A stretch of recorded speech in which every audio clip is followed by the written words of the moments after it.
Hello, people of the internet. Hopefully everybody can hear me. While I'm still waiting on parts to come in, figured I'd touch on something I keep kind of seeing, and it's never handled as an argument or anything like that, but it is the rebuilt versus overhaul. And I feel like it's going to be a situation of semantics. I really do. But I've noticed an influx lately in the forums and the groups and things where people are going and they're rebuilding something. And so they take a picture and they put it out on the internet. Hey, based on this random picture I've posted, what do you think about this part? Is it reusable? Is it savable? Is it whatever? Now, the appropriate intelligent response to that should be find the manufacturer's specification on it and see if that item still fits within specification. Now, obviously, sometimes you might see a picture of something that's so foobarred that, hey man, why'd you even post a picture? Are you just trolling? What's the deal? But in a case where, it could be on the fence or something like that, the appropriate response is you spec it. You find out whatever the specification is, you measure yours out, and you see if it's within that tolerance range. If it's within the range, then it's a judgment call. You decide whether or not you want to use it or reuse it, or if you want to replace it. And that's how that should end. That should be the end of the conversation. But inevitably, there's going to be somebody that chimes in, and I think it's the internet meme of, well, actually, and they go, you're not rebuilding, you're overhauling. And they overwhelmingly get a lot of positive feedback based on the metrics that I can see. You can see that people have liked it. People leave agreeable comments with that statement. So obviously, it has support. And I think I can understand where it's going, and that's why I say it's a semantics argument. A lot of those guys also follow up with, well, if you're not boring an engine, if you're not getting any machine work done, then you're not rebuilding. Okay, I think I know where they're going on that one. And that, I feel, is less of a semantics argument. But, all right. Now, my time, I have roughly, in trade, like professional, working in the field, I have about 25 years. Not quite. Let's see, I got into it as a paid job when I was 17, almost 18, so we'll say 18. And I'm 47 now. So what's that? That's not quite 30 years. So let's just say 25 years then. Okay, I'm not far off. And I've been around cars my whole life. I have seen plenty of cylinder heads, engine blocks go in and be go into the machine shop, get checked, and need absolutely no machine work done. Mailman came in, so had to pause it for a minute. So anyway, I've taken a lot of cylinder heads, blocks, things like that to the machine shop for inspection. Hey, tank it, flux it, check it. Let me know. Is it good? Is it bad? What's going on? And I get a phone call back that says, hey man, unless you want to do something, everything's clean. There's no crack. It's cleaned. There's no cracks. The bore's inspect. The deck's good. The valve guides are good. Valve seats are good. Unless you want something done, there's no need. So you bring it back and you put all your new parts and pieces in. And I've had them come back to me and go, hey man, your valve guides are destroyed. It needs new valve guides. Hey man, your bore's out of whack. How much do you want to bore it? Hey man, the deck's all jacked up. We got to cut stuff off of the deck to make it level. Okay. The coin's gone both directions for me. So are the only rebuilds that I've done are the smaller number that needed physical machine work, actual tooling work done, or the overwhelming larger number that have just been you can clean it up and run it. I guess, based on popular opinion, I've done more overhauls than rebuilds. Okay. That's how it is, then that's how it is, and that's fine. I don't mind. I just find this to be an interesting discussion. And on the other side of that, that's specifically like engines. The other side of that, rebuilding transmissions, differentials, transfer cases. I've never had to have machine work done on any of those, and it's commonly referred to. You physically buy a rebuild kit because you're going to take it apart and rebuild it. And what do? We install new seals, new bearings, possibly new pieces, depending on exactly which things we're talking about. You know, chains, clutch packs, springs, but, you know, worn items, gaskets, and seals, right? That's what it breaks down to. Wearable parts, gaskets, and seals. So that's transmissions, differentials, transfer cases right there. Carburetors. You buy a carburetor rebuild kit.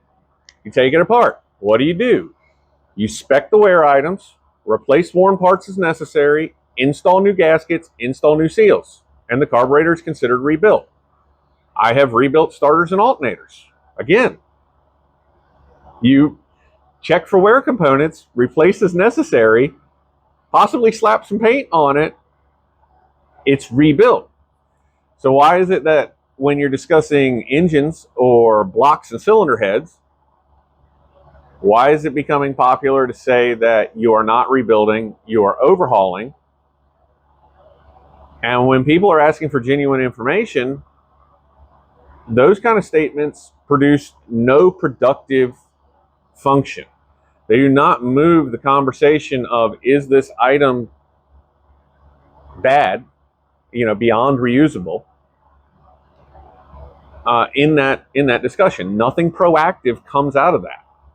It is just someone finger wagging and going, again, the internet meme, well, actually, because you wanted to use the word wrong or possibly inappropriate. And I can see where there could be something inappropriate in there, that maybe overhauling is the technically correct explanation, word usage. And being technically correct is always the best kind of correct, as everyone knows. But does it really matter? Volvo block, well, Dodge. Tore it down. I checked what the specs were. Everything was in spec. A quick cylinder hone, a quick touch up on the crankshaft.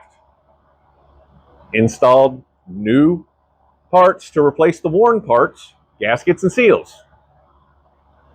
How is that not a rebuild kit? You used to look up. I'm old enough. I remember selling rebuild kits for all sorts of engines.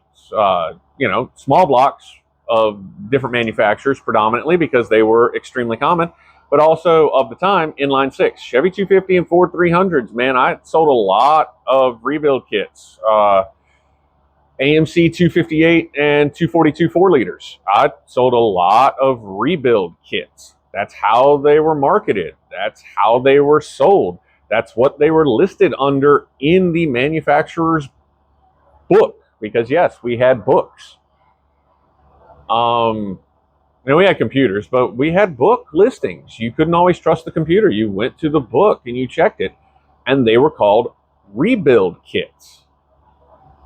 They weren't listed as overhaul kits. You could get a re-ring kit. You could get a you could get a rebuild kit. You could get a ring and bearing kit. No, what was it? It was re-ring, ring and bearing, rebuild kit. Rebuild kit usually came with pistons, and then a master rebuild kit would generally not only come with pistons, but a lot of times came with a camshaft. It was an OE replacement camshaft, or maybe you got a hot cam or something like that. But those were basics. Those were just things that were commonly done. So why are people trying to correct without providing any productive addition? It's foolish. You're trying to make yourself seem cooler than the next guy, and it's actually punching down. You know, you're taking somebody who's trying to learn, asking an honest question, and punching down. You're probably the same guy that likes to correct everybody in the difference between engine and motor. Yes, I was raised of an era where a motor was only found in electrical devices, where an engine was found in something that generally had a combustion cycle, internal combustion engine, ICEs. But these days, colloquially, I mean, if someone says, "Hey, I'm pulling a motor out of something," you know what it means. You don't have to be that guy, really. Um, so I find it to be rather annoying. What do you guys think? You guys think that if there's no machining involved, that it's just overhauling and it's not rebuilding, or does it matter? Uh, do you think it's a point of arrogance? Do you think it's a point of people being jerks? I mean, what do you think?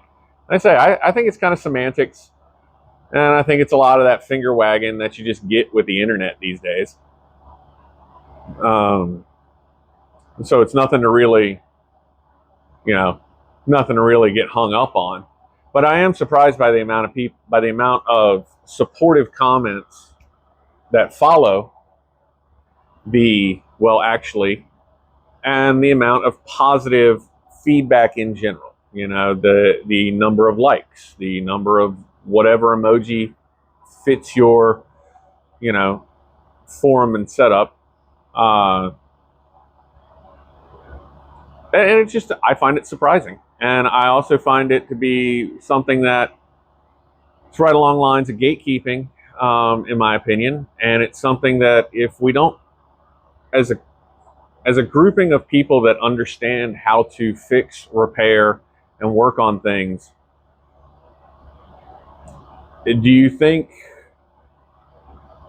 pointing out these kind of things, right, wrong, indifferent grammatically, or how, I guess it would be grammatically, but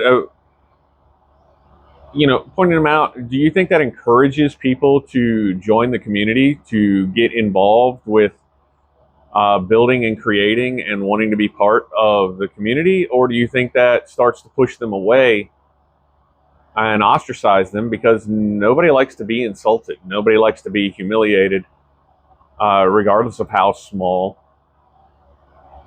That's something you do in private. You send, you take that somewhere else. It's like disciplining an employee or your child or something like that. It should only ever be an extreme drastic measure to do it in a public place. You do that outside, outside of the public sphere. So what do you guys think? It's just something, I say I'm waiting on parts, and this is something I've been noticing. And I think it's annoying as hell. But you can't reach across the internet screen and smack somebody,